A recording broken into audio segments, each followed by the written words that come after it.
서걱. 칠흑 같은 어둠 속에서 날카로운 쇠부티가 비단 위를 스치는 소리가 정적을 갈랐다. 창호지 문틈으로 스며든 희미한 달빛만이 방 안의 기묘한 살기를 비추고 있을 뿐이었다. 금옥은 떨리는 손으로 가위를 움켜쥔 채 자신의 눈앞에 펼쳐진 화려한 자수 병풍을 노려보았다. 그것은 올케 연화가 꼬박 석 달 밤낮을 지사오며 피와 땀으로 수놓은 걸작이었다. 붉은 모란꽃이 금방이라도 향기를 내뿜을 듯 생생하게 피어 있었고 그 주위를 맴도는 나비들은 살아서 날갯짓을 하는 듯했다. 그러나 금옥의 눈에 비친 그 아름다움은 오로지 증오와 질투의 대상일 뿐이었다. 그녀의 거친 숨소리가 방 안의 고요를 흩뜨렸고 이마에는 식은땀이 송글송글 맺혔다. 네가 감히 우리 오라버니의 눈을 멀게 하고 어머니의 칭찬을 독차지해 이따위 천조각이 뭐라고. 금옥은 억눌린 신음과 함께 다시 한번 가위질을 해댔다. 비단이 찢겨나가는 소리는 마치 누군가의 비명처럼 처절하게 들려왔다. 금옥의 심장은 쿵쾅거리며 터질 듯 요동쳤다. 그녀는 몰락해가는 이 집안의 고명딸로 태어나 오로지 귀한 대접만 받고 자랐으나 가세가 기울면서 그 누구도 그녀를 거들떠보지 않게 되었다. 그런데 어느 날 불쑥 들어온 며느리 연화가 그 판도를 바꾸어 놓았다. 연화는 얌전하고 말수가 적었으나 그녀의 손끝에서 피어나는 바느질 솜씨는 죽어가는 고목에 꽃을 피우는 듯한 신묘함이 있었다. 마을 사람들은 물론이고 깐깐하기로 소문난 시어머니조차 연화의 자수를 보며 우리 집안을 다시 일으킬 복덩이라며 입이 마르도록 칭찬했다. 심지어 금옥이 세상에서 제일 사랑하는 오라버니마저 밤늦게 바느질하는 연화의 어깨를 주물러주며 다정한 눈빛을 보내곤 했다. 그 꼴을 지켜보는 금옥의 속은 시커먼 숫덩이처럼 타들어갔다. 자신이 받아야 할 사랑과 관심을 저 굴러들어온 돌이 몽땅 앗아가 버린 것이다. 오늘 밤 그녀는 그 뒤틀린 열등감을 저주스러운 가위질로 풀고 있었다. 자정이 훌쩍 넘은 시각 안채 건너편 작은 방에서 연화는 선잠에서 깨어났다. 왠지 모를 불길한 예감이 등줄기를 서늘하게 스치고 지나갔기 때문이다.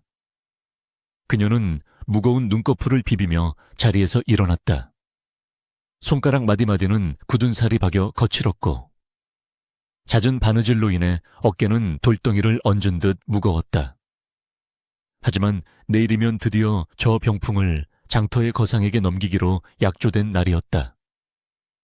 그 값을 받으면 시어머니의 약값을 대고 기울어가는 집안 살림에 숨통을 틔울 수 있을 것이었다.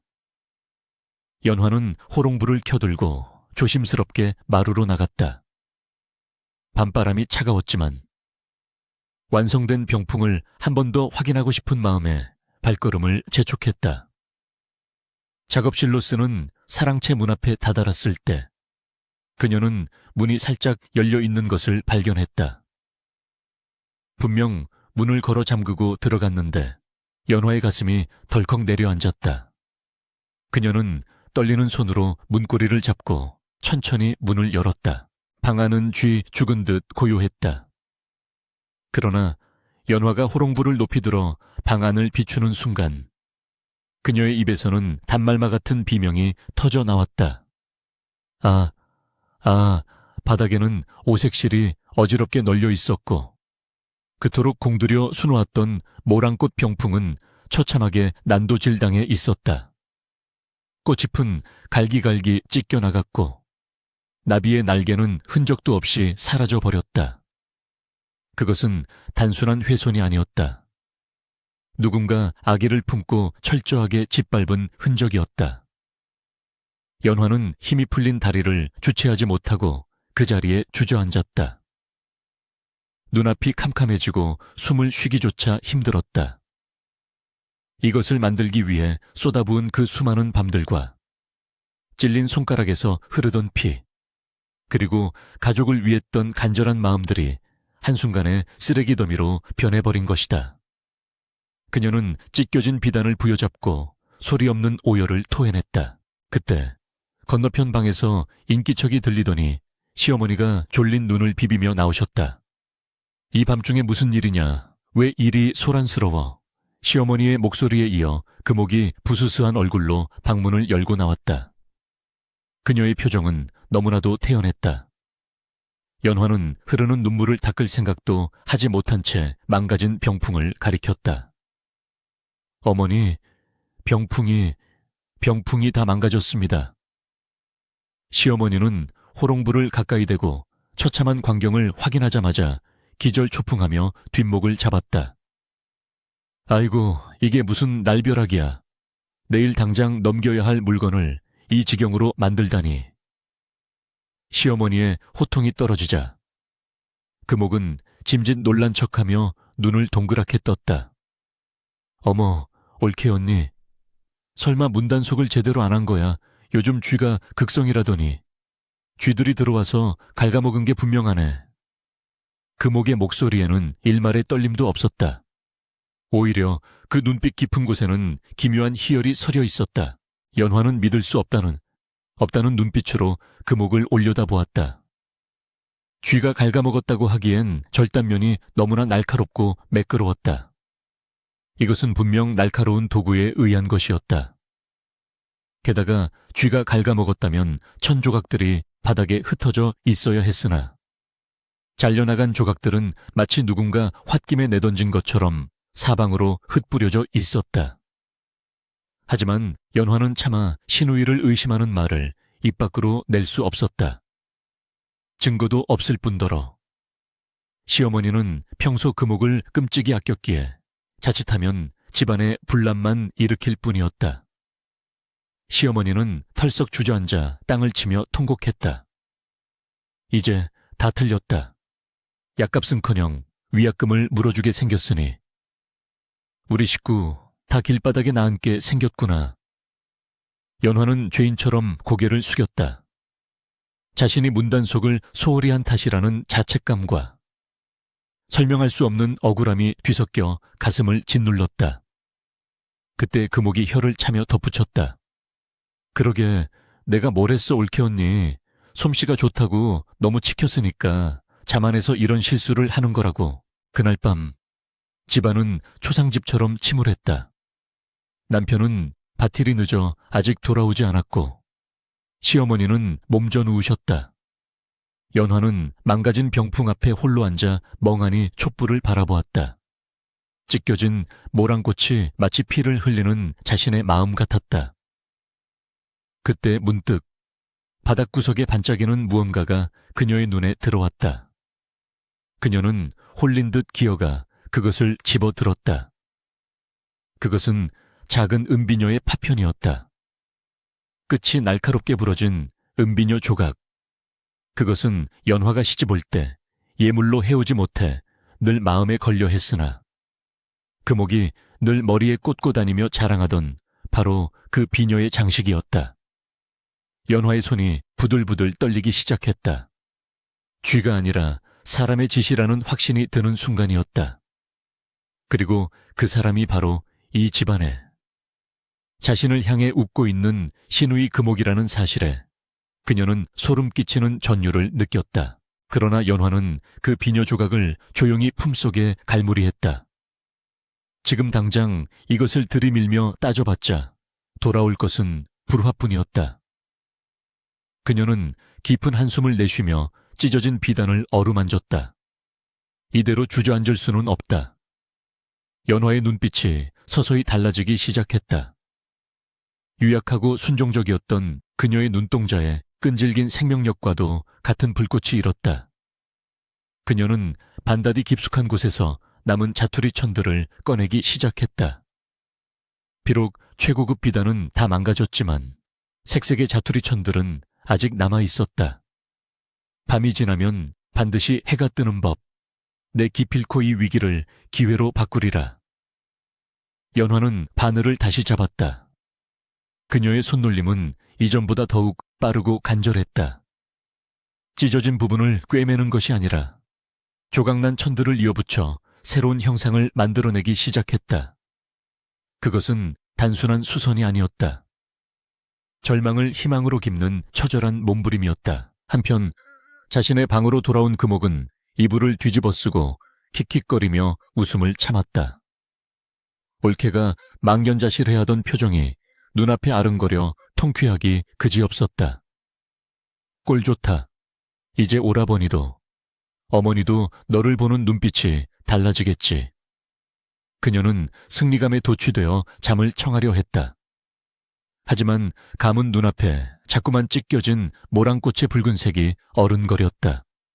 그리고 문득 자신이 병풍을 찢을 때 너무 힘을 준 나머지 머리에 꽂고 있던 비녀가 어딘가 부딪혀 틱하고 부러지는 소리를 들었던 기억이 스쳐 지나갔다. 금옥은 화들짝 놀라 머리를 더듬었다. 비녀의 장식이 떨어져 나가고 없었다. 등골이 오싹해졌다. 설마 그 방에 떨어뜨린 건 아니겠지. 그녀는 벌떡 일어나려 했으나 밖에서 들려오는 연화의 바느질 소리에 다시 주저앉았다. 탁탁탁. 규칙적으로 들려오는 바늘 소리가 마치 자신의 죄를 꿰뚫는 심판의 소리처럼 들려와 금옥의 심장을 옥죄어 오기 시작했다. 어둠은 더욱 깊어지고 두 여인의 밤은 각기 다른 이유로 길어지고 있었다. 다음 날 아침, 동살이 밝아오자마자 대문을 두드리는 소리가 요란했다. 약조한 병풍을 받으러 온 거상 박대인이었다. 밤새 뜬 눈으로 가슴을 졸이던 시어머니는 사색이 되어 안절부절 못했다. 아이고, 이를 어쩌나. 빈손으로 돌려보내면 위약금은 고사하고 관에 고발이라도 당할 텐데. 그때 방문이 열리고 연화가 걸어 나왔다. 그녀의 얼굴은 하얗게 질려 있었으나 눈빛만은 형형하게 빛나고 있었다. 그녀의 품에는 지난밤의 참사가 거짓말처럼 느껴질 만큼 기이하고도 아름다운 물건이 들려 있었다. 연화가 마당에 병풍을 펼치자 박대인은 물론이고 숨어보던 금옥마저 헉소리를 내며 입을 다물지 못했다. 찢겨진 비단 대신 형형색색의 자투리 천들이 기하학적인 무늬로 이어져 마치 오색 무지개가 춤을 추는 듯했다. 전통적인 자수가 주는 고풍스러움 대신 파격적이면서도 세련된 조형미가 돋보이는 조각보 병풍이었다. 박대인은 한참을 넋을 잃고 바라보다가 무릎을 쳤다. 헌에 평생 수많은 비단을 취급했으나 이토록 독창적인 물건은 처음이요 찢어진 틈을 메운 것이 아니라 틈 그 자체를 예술로 승화시켰구려. 위기는 기회가 되어 연화의 명성은 담장을 넘어온 고을로 퍼져나갔다. 소문은 발 없는 말이 되어 관아의 안주인인 사또 부인의 귀에까지 들어갔다. 며칠 후 관아에서 가마가 당도했고 비단 중에서도 최상품이라는 백색 공단 한 필이 연화의 앞에 놓였다. 다가올 연회에 입으실 당의를 지어달라는 마님의 분부시다. 한치의 오차도 있어서는 안 되니 각별히 신경 써야 할 것이다. 시어머니는 감격에 겨워 연화의 손을 잡고 눈물을 글썽였다. 아가, 우리 집안에 서강이 비치는구나. 내 덕분이다. 정말 내 덕분이야.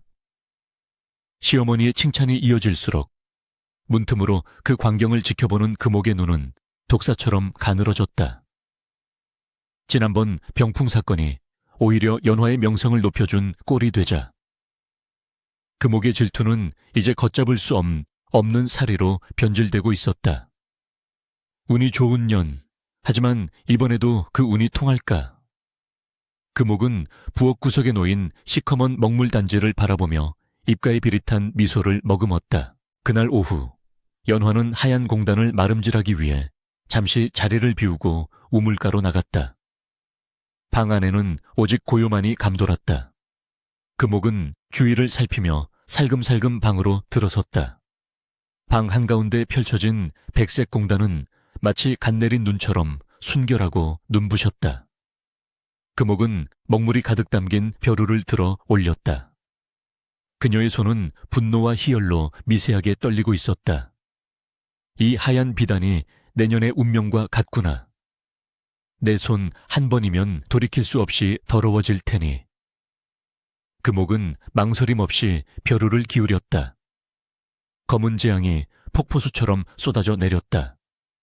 좌르륵. 검은 액체는 순식간에 하얀 비단을 집어삼키며 흉측한 얼룩을 만들어냈다.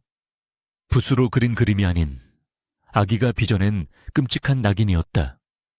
이를 저지른 금옥은 재빨리 벼루를 바닥에 내동댕이 치고 자신의 옷자락에도 먹물을 묻힌 뒤 비명을 질렀다. 아건니, 이게 무슨 일이야. 비명 소리에 놀란 연화와 시어머니가 혼비백산하여 달려왔다. 방 안의 광경은 처참했다.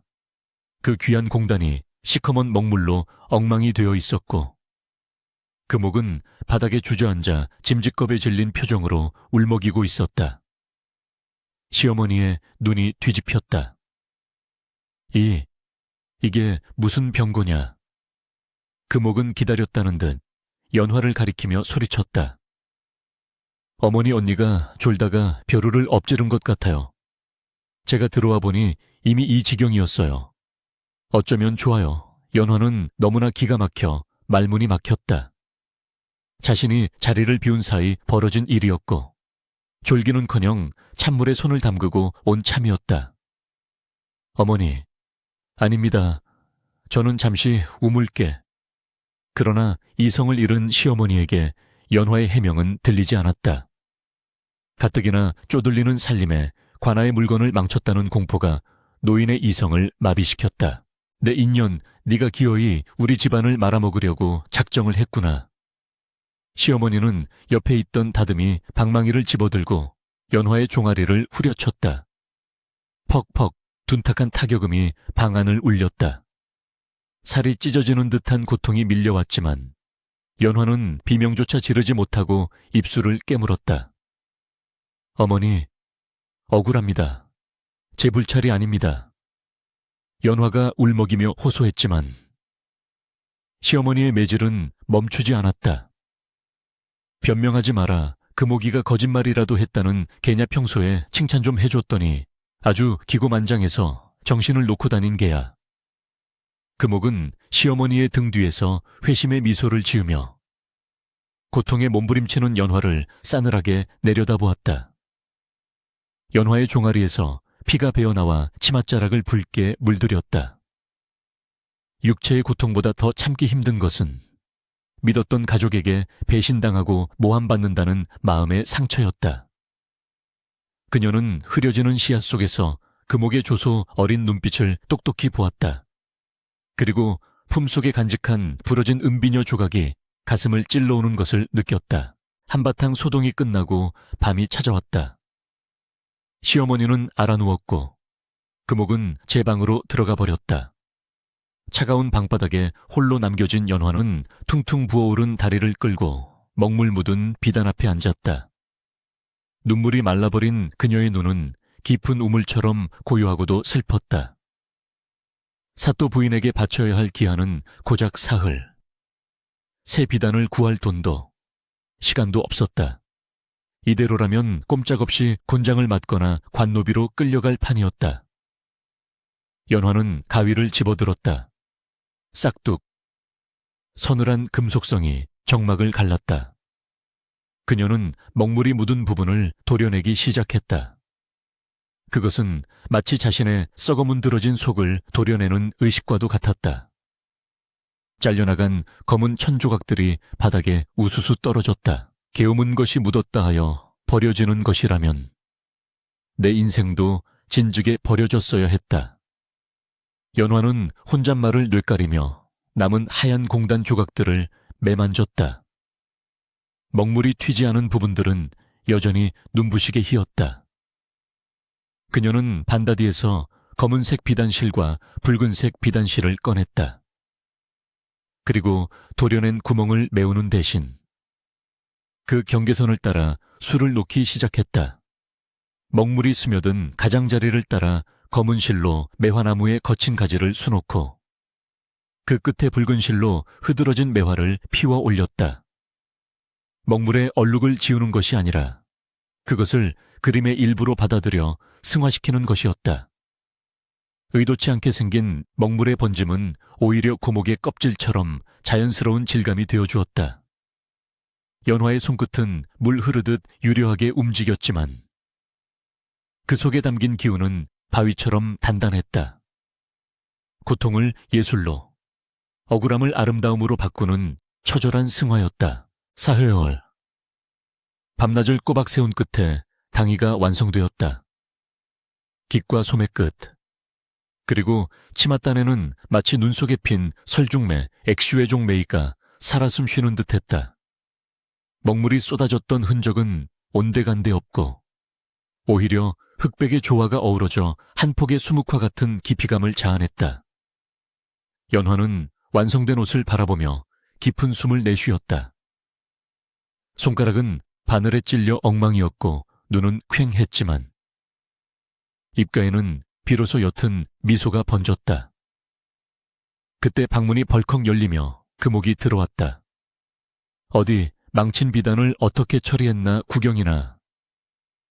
금옥의 말문이 턱 막혔다.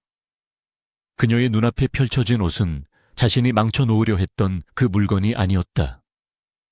인간의 솜씨라고는 믿기지 않을 만큼 고고하고 기품 있는 옷이 놓여 있었다. 금옥의 얼굴이 경악으로 일그러졌다. 이게 뭐야? 분명 다 망가졌는데. 연화는 천천히 고개를 들어 금옥을 응시했다. 그 눈빛은 예전에 순박하던 시골 안악의 것이 아니었다. 수많은 시련을 뚫고 나온 장인의 섰을 퍼런 기백이 서려 있었다. 연화가 나직하지만 힘있는 목소리로 말했다. 아가씨, 세상에는 먹물로도 가려지지 않는 것이 있습니다. 사람의 진심과 그리고 죄의 흔적 말입니다. 금옥은 흠칫 놀라 뒷걸음질 쳤다. 연화의 말이 마치 자신의 멱살을 잡고 흔드는 것만 같았다. 무슨 헛소리야. 금옥은 애써 목소리를 높였지만 떨리는 눈동자는 숨길 수 없었다. 연화는 다시 묵묵히 옷을 개기 시작했다. 그 침묵이 금옥을 더욱 미치게 만들었다. 방을 뛰쳐나가는 금옥의 등 뒤로 연화의 서늘한 시선이 꽂혔다. 그날 밤 금옥은 악몽에 시달렸다. 꿈속에서 그녀는 끝없이 쏟아지는 먹물 속에 빠져 허우적거렸다. 살려달라고 소리쳤지만 입 안으로 검은 물이 밀려 들어왔다. 그때 먹물 속에서 하얀 손이 쑥 올라와 자신의 발목을 잡았다. 연화의 손이었다. 내 재주를 탐내지 마라. 내 노력을 훔치지 마라. 기괴한 목소리가 귓가에 울렸다. 금옥은 식은땀을 흘리며 비명을 지르고 깨어났다. 창밖에는 부엉이가 구슬프게 울고 있었다. 공포는 곧 더 큰 증오를 낳았다. 이대로는 안 돼. 전연이 있는 한 나는 평생 그늘 속에 살아야 해. 금옥의 손톱이 이불볼을 파고들었다. 단순한 질투는 이제 맹목적인 파괴욕으로 변해가고 있었다. 그녀의 머릿속에는 연화를 완전히 무너뜨릴 더 치밀하고 잔혹한 계획이 싹트고 있었다. 그것은 다가올 궁중 진상품 경연을 노리는 검은 그림자였다. 계절이 바뀌어 찬바람이 문풍지를 떨게 하는 늦가을이 찾아왔다. 연화의 명성은 이제 궐 담장을 넘어 중전마마의 귀에까지 들어갔고 마침내 집안의 운명을 뒤바꿀 천재이루의 기회가 찾아왔다. 중전마마의 탄신 이래 진상할 십장생도 시창성투 병풍을 제작하라는 어명이 떨어진 것이다. 이것은 단순한 주문이 아니었다. 성공한다면 몰락한 가문을 단숨에 일으켜 세우고 남편에게 벼슬길까지 열어줄 수 있는 일생일대의 과업이었다. 시어머니는 조상님께 감사의 정한수를 올리며 눈물을 흘렸고 남편 또한 연화의 손을 꼭 잡으며 벅찬 기대를 감추지 못했다. 그러나 집안이 축제 분위기에 휩싸일수록 구석진 방에 틀어박힌 금옥의 눈빛은 시퍼런 도끼를 품은 채 이글거렸다. 모든 영광이 전연에게 돌아가는 꼴은 죽어도 못 본다. 그녀의 손톱이 문지방을 긁어대며 섬뜩한 소리를 냈다. 연화는 그날부터 외부와의 발길을 끊고 별채에 틀어박혔다. 십장생도는 불로장생을 상징하는 10가지 사물을 비단폭에 담아내야 하는 고난도의 작업이었다. 해, 산, 물, 돌, 구름, 소나무, 불로초, 거북, 학, 사슴. 이 모든 것들이 한 폭의 그림 안에서 생동감 있게 어우러져야 했다. 연화는 새벽 이슬이 마르기도 전에 일어나 바늘을 잡았고 달이 중천에 떠서야 비로소 허리를 폈다. 그녀의 손끝은 수없이 바늘에 찔려 성한 곳이 없었고 침침해진 눈을 비비며 촛불에 의지해 한 땀 한 땀 술을 놓았다. 피를 토하는 듯한 정성이었다. 그녀가 수놓은 학은 금방이라도 날개를 펴고 비상할 듯했고 소나무의 소립 하나하나에는 푸른 기상이 서려 있었다.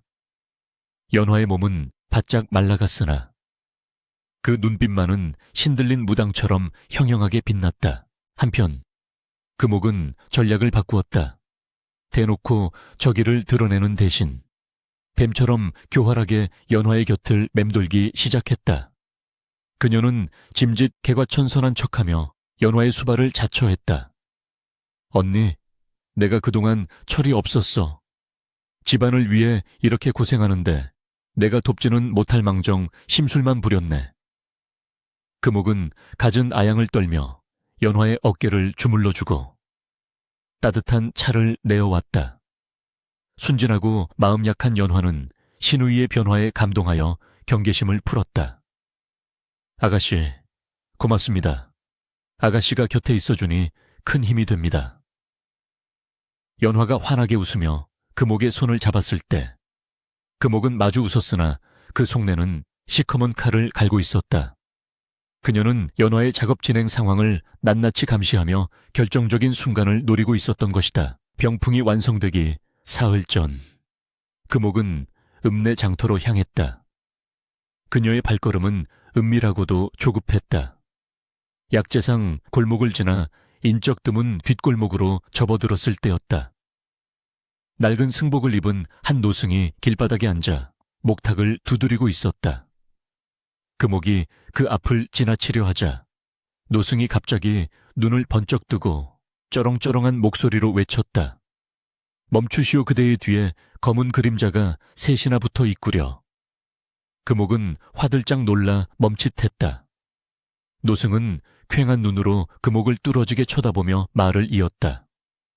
탐욕, 질투, 그리고 파멸이로다. 남의 재주를 탐하지 마시오. 훔친 것으로 얻은 영광은 모래성보다 쉽게 무너지는 법. 금옥은 등골이 오싹해졌으나 애써 코웃음을 쳤다. 미친 중이 어디서 헛소리야. 재수없게. 그녀가 다시 발걸음을 옮기려는데 노승이 순식간에 다가와 금옥의 손목을 낚아챘다.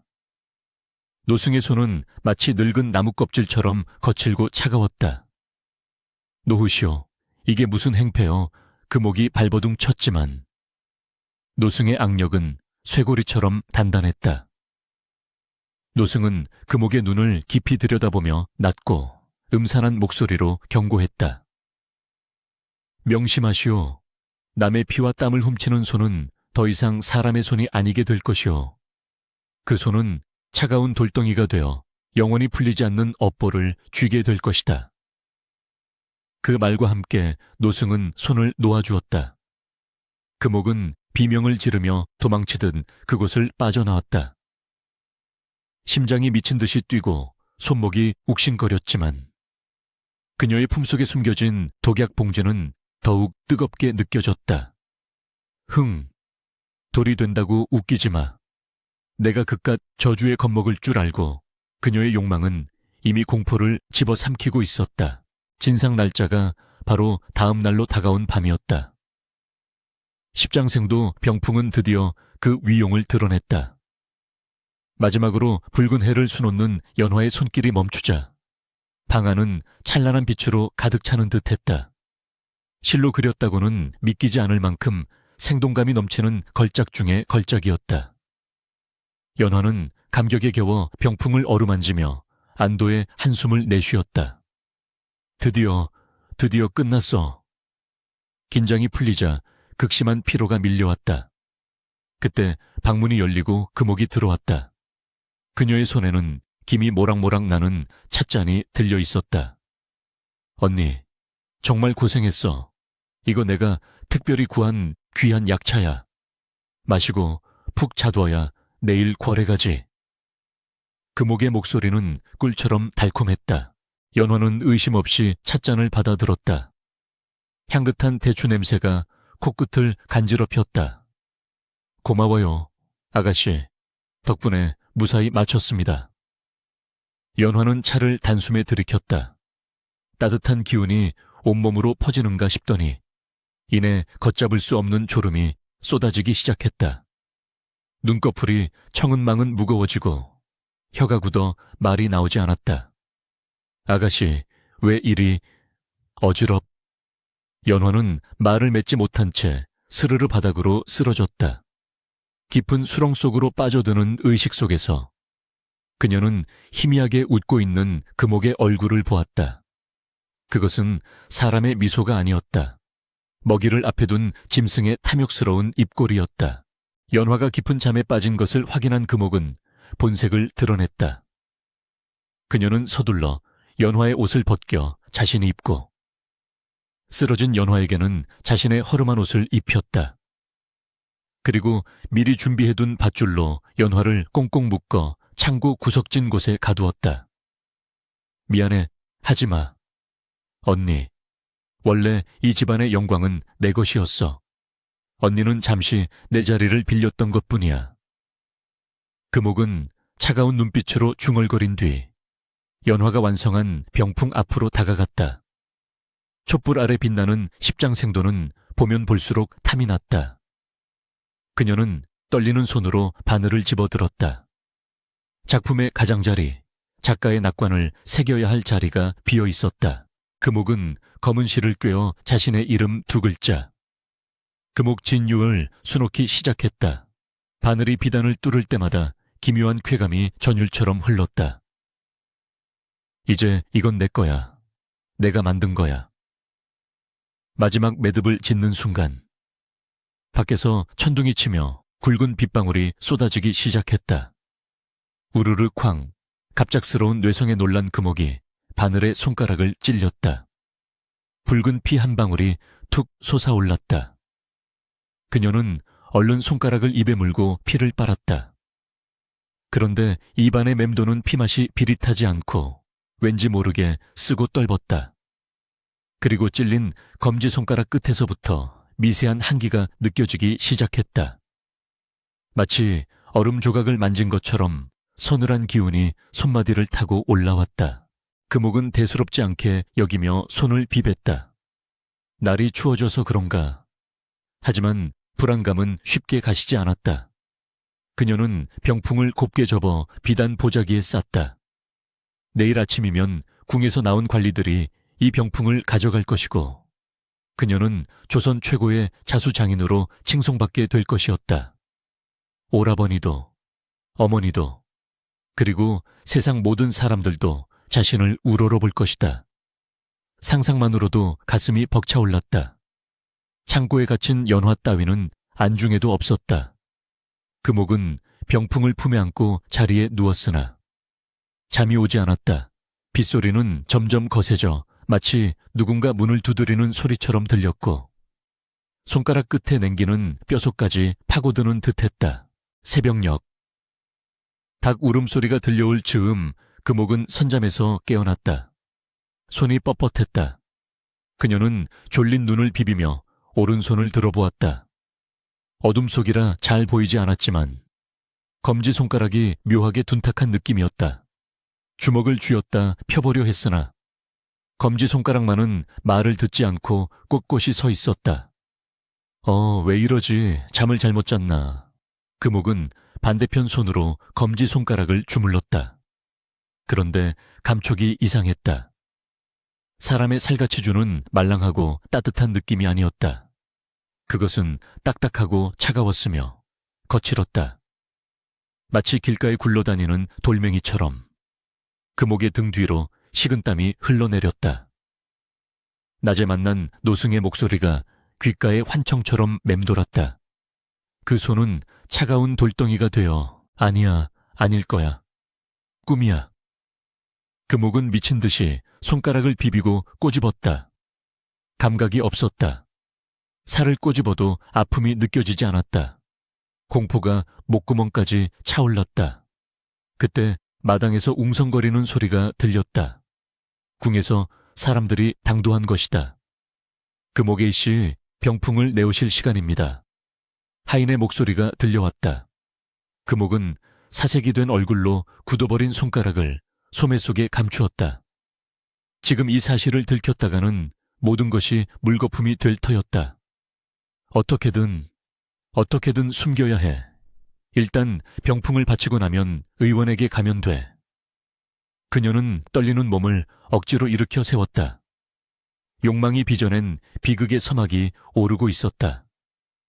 문 밖에는 화려한 가마가 대기하고 있었지만 금옥의 발걸음은 도살장으로 끌려가는 소처럼 무거웠다.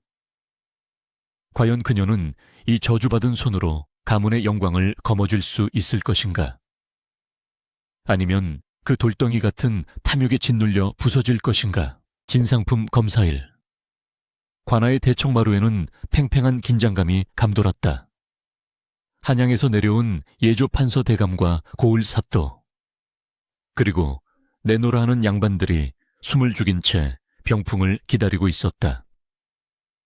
금옥은 화려한 비단옷을 입고 그들 앞에 섰으나 등 뒤로는 식은땀이 비오듯 흘러내리고 있었다.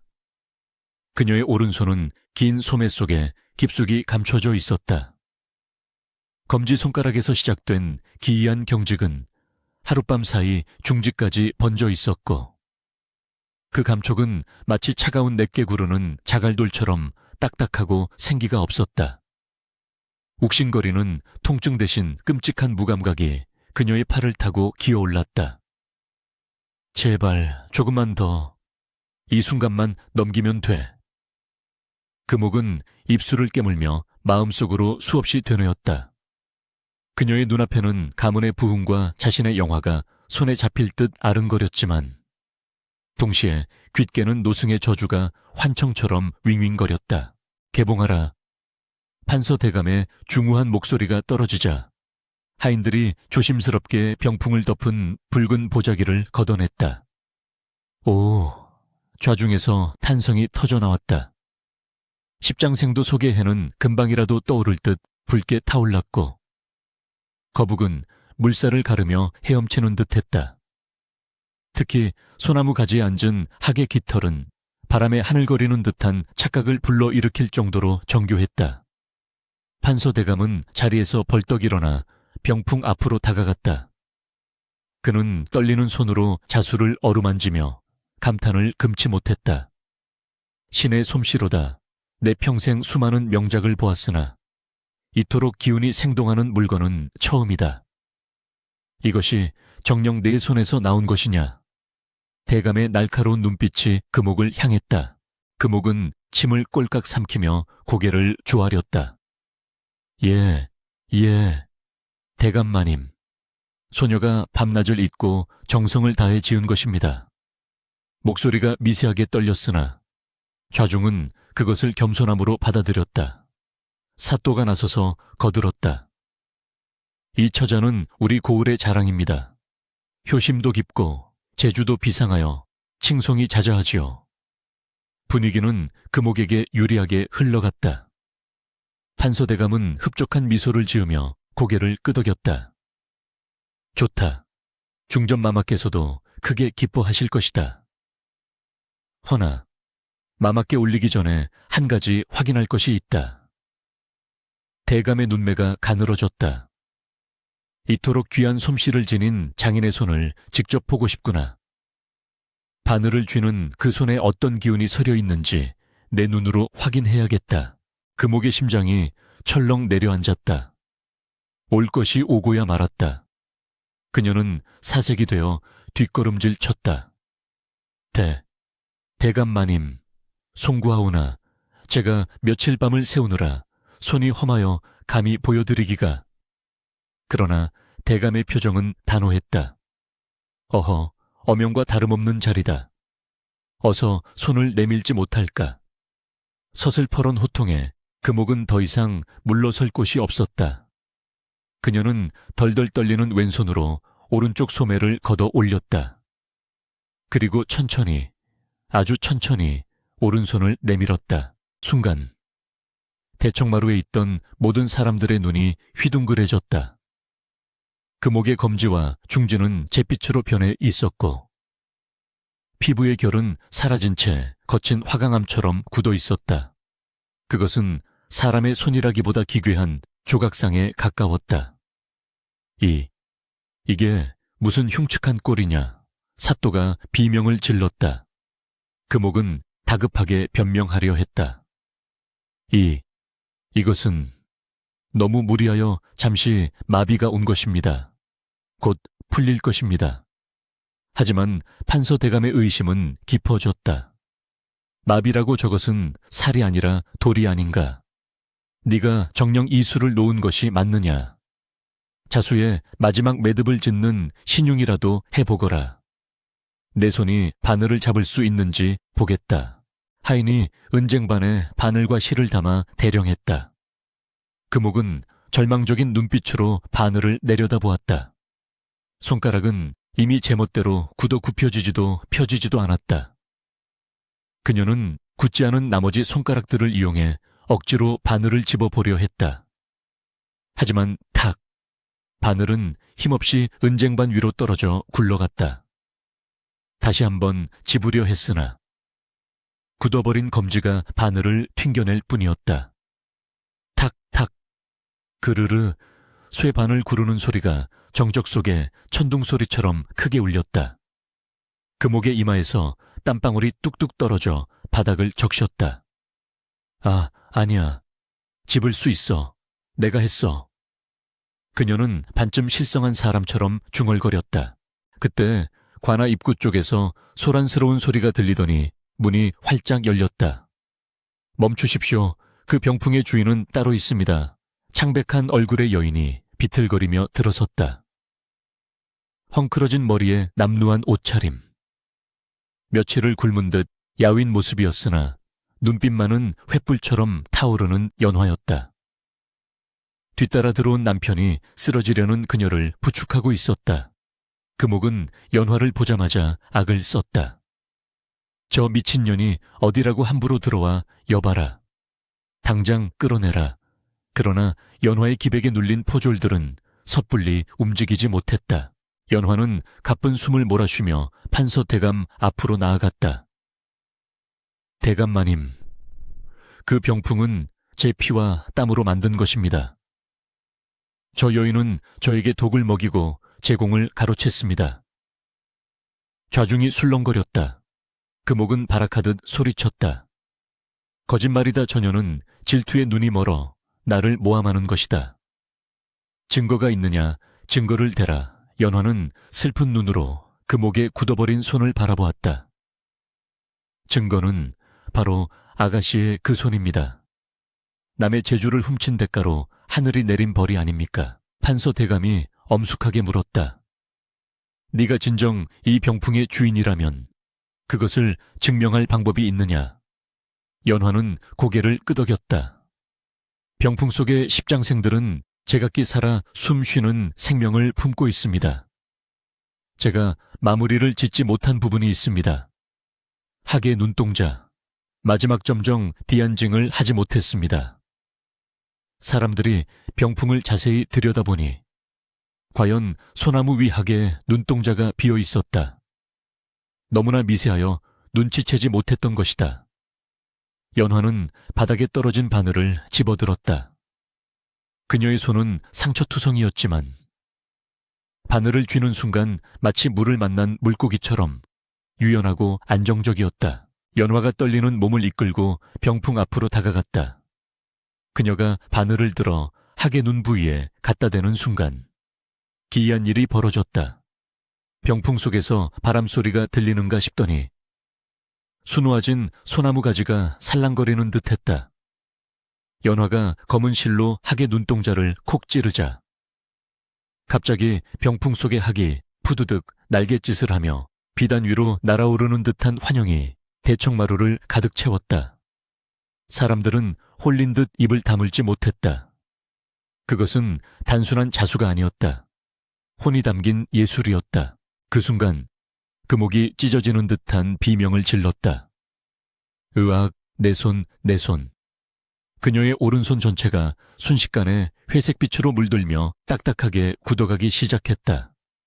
돌이 되는 저주는 손목을 넘어 팔뚝으로 무서운 속도로 타고 올라왔다.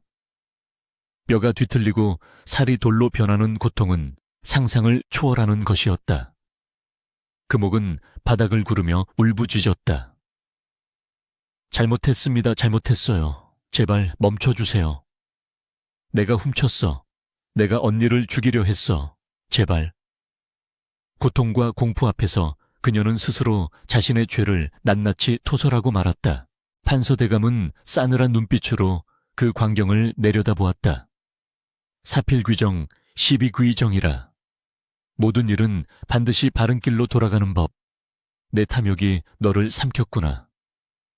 사또는 즉시 포졸들에게 명했다. 저 죄인을 하옥하라 감히 조정을 기만하고 인륜을 저버린 죄. 엄히 다스릴 것이다. 그러나 포졸들이 다가가기도 전에 금옥은 이미 돌처럼 굳어버린 팔 무게를 이기지 못하고 바닥에 처박혀 있었다. 그녀의 팔은 이제 완전히 회색 돌덩이가 되어 어깨까지 굳어버린 상태였다. 무거워진 팔 때문에 일어날 수도 도망칠 수도 없었다. 연화는 바닥에 쓰러진 신우이를 내려다보았다. 통쾌한 함보다는 연민과 슬픔이 가슴을 메웠다. 한때는 가족이었고 웃으며 이야기를 나누던 사이였다. 어찌하여 질투는 사람을 이토록 추하게 만드는가? 연화의 눈에서 맑은 눈물 한 방울이 떨어져 금옥에 돌이 된 손등 위로 떨어졌다. 탁! 눈물이 닿은 곳에서 작은 김이 피어올랐다.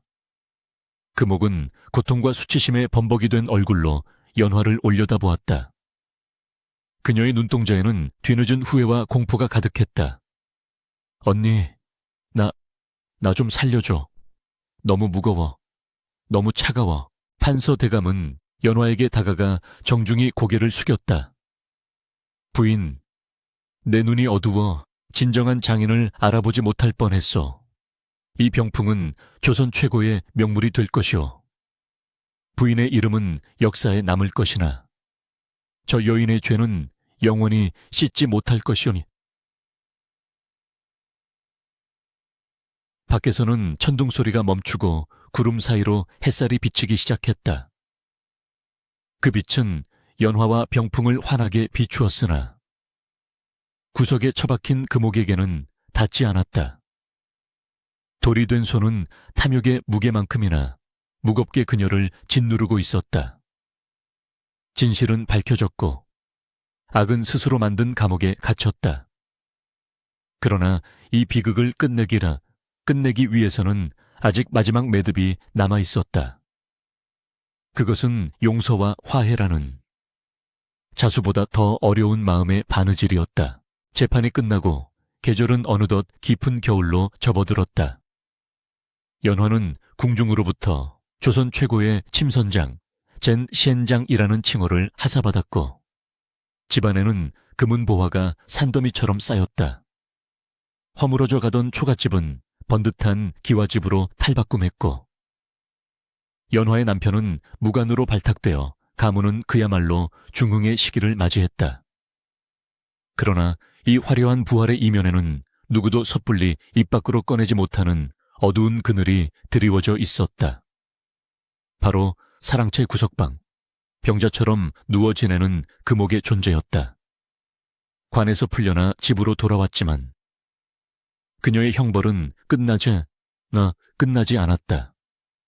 돌처럼 굳어버린 오른팔은 어깨까지 잠식해 들어왔고 그 무게는 마치 천근만근의 맷돌을 매달아 놓은 듯 그녀의 육신과 영혼을 짓눌렀다.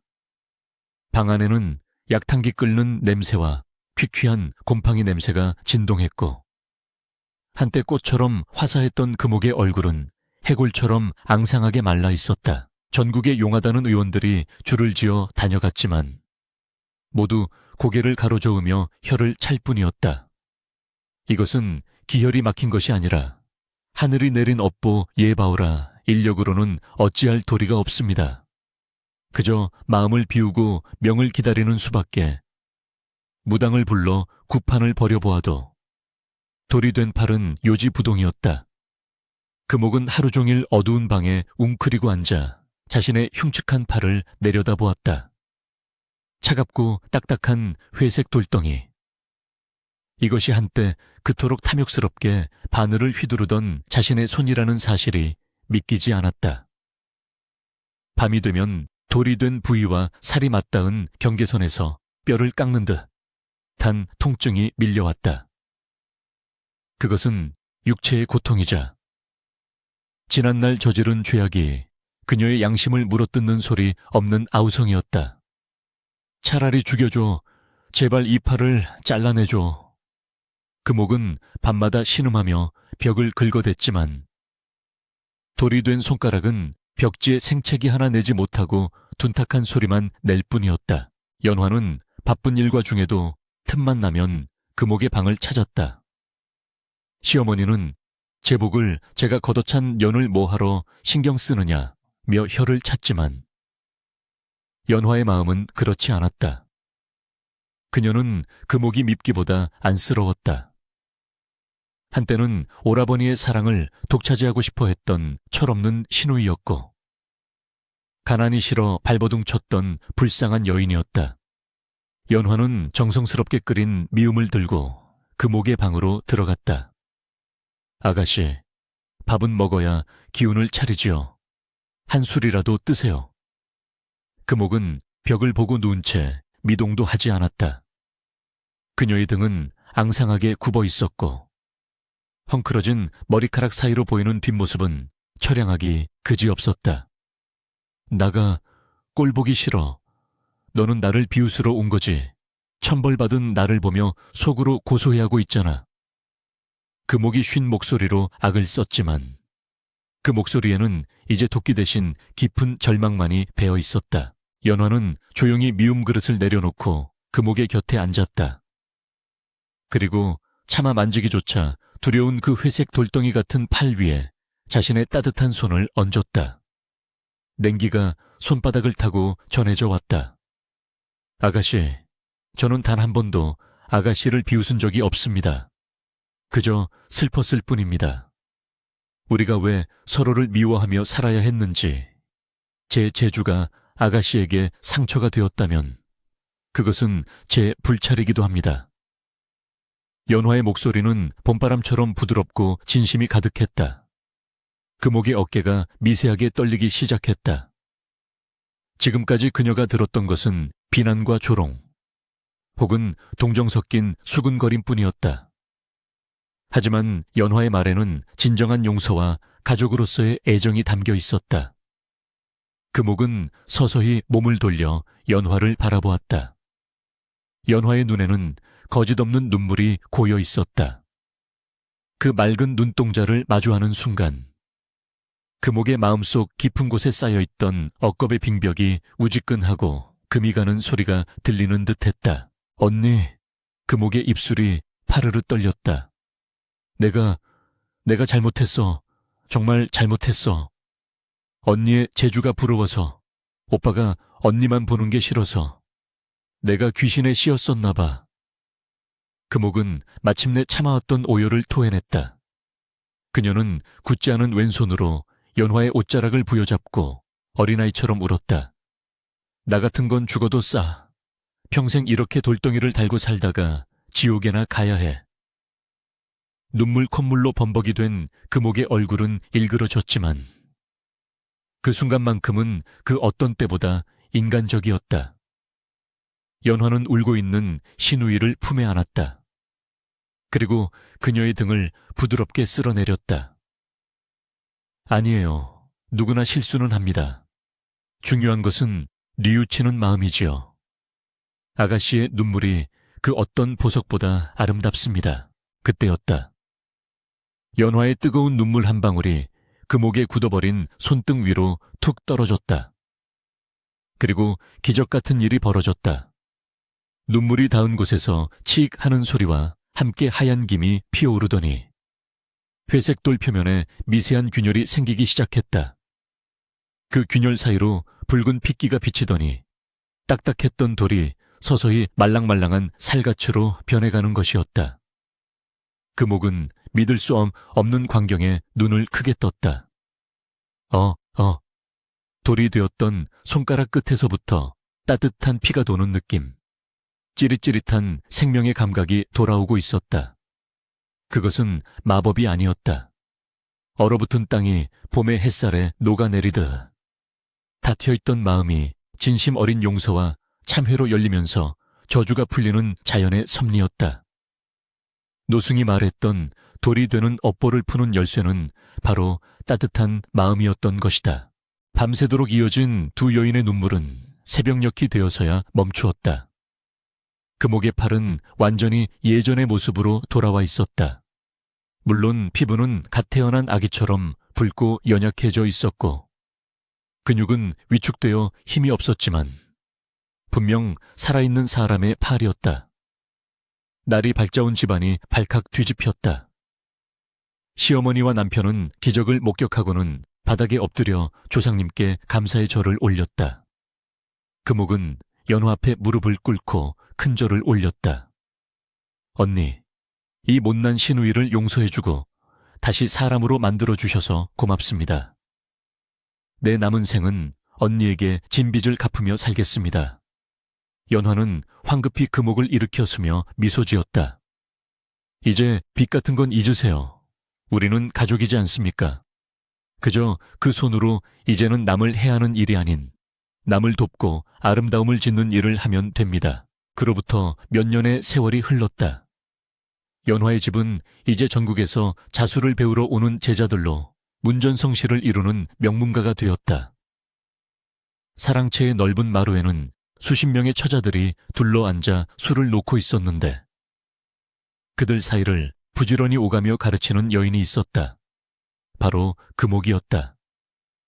그녀는 더 이상 화려한 비단옷을 입지 않았고 머리에도 그토록 좋아하던 금비녀 대신 수수한 나무 비녀를 꽂고 있었다. 하지만 그녀의 표정은 그 어느 때보다 편안하고 온화해 보였다. 금옥은 제자들의 서툰 바느질 솜씨를 다정하게 교정해주며 말했다. 바늘은 마음을 따라가는 법이다. 마음이 삐뚤어지면 바늘땀도 삐뚤어지고 마음에 욕심이 들어가면 실이 엉키는 법이지. 예쁜 꽃을 수놓으려 하기보다 너희들의 고운 마음을 비단에 옮긴다고 생각하렴. 그녀의 가르침은 단순한 기술 전수가 아닌 자신이 뼈저리게 깨달은 인생의 진리였다. 어느 따스한 봄날 오후, 연화와 금옥은 툇마루에 나란히 앉아 마당에 핀 매화꽃을 바라보고 있었다. 연화의 무릎 위에는 곤히 잠든 어린 딸이 있었고 금옥은 조카의 헝클어진 옷고름을 매만져주고 있었다. 바람에 흩날리는 매화꽃이 피 두 여인의 어깨 위로 소복이 내려앉았다. 언니, 저 매화꽃을 보면 옛날 생각이 나요. 금옥이 씁쓸한 미소를 지으며 입을 열었다. 내 마음이 먹물처럼 시커멓던 시절, 언니가 그 먹물 자국 위에 피워냈던 그 매화 말이에요. 연화는 찻잔을 들어 올리며 조용히 대답했다.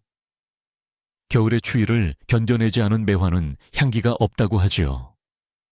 아가씨가 겪은 그 모진 시련과 고통이 있었기에 지금 아가씨의 자수가 저토록 깊은 향기를 내는 것이 아니겠습니까? 금옥은 자신의 오른손을 들어 햇살에 비추어 보았다. 한때 돌이었던 그 손은 이제 거친 굳은 살이 박인 투박한 손이 되었지만 그녀는 지금의 손이 훨씬 자랑스러웠다. 이 손은 더 이상 남의 것을 탐하지 않고 자신의 노력으로 정직하게 땀 흘리는 손이기 때문이었다. 대문 밖에서는 아이들의 웃음소리가 들려오고 담장 너머로는 밥 짓는 연기가 평화롭게 피어올랐다. 연화와 금옥은 서로를 마주보며 환하게 웃었다. 그 웃음 속에는 지난날의 상처도, 미움도 모두 녹아 없어진 지 오래였다. 오직 시련을 통해 단단해진 가족의 정과, 마음을 닦아 얻은 진정한 행복만이 봄햇살처럼 따스하게 그들을 감싸고 있었다. 이야기는 이렇게 끝을 맺는다. 세상 사람들은 연화의 신묘한 바느질 솜씨를 칭송했지만 정작 연화가 남긴 최고의 걸작은 비단 위의 자수가 아니라 돌처럼 굳어버린 사람의 마음을 녹여낸 용서라는 이름의 조각보가 아니었을까. 제주는 꽃과 같아서 언젠가 시들지만 덕, 대, 은 뿌리와 같아서 세월이 흐를수록 더욱 단단해지는 법이다.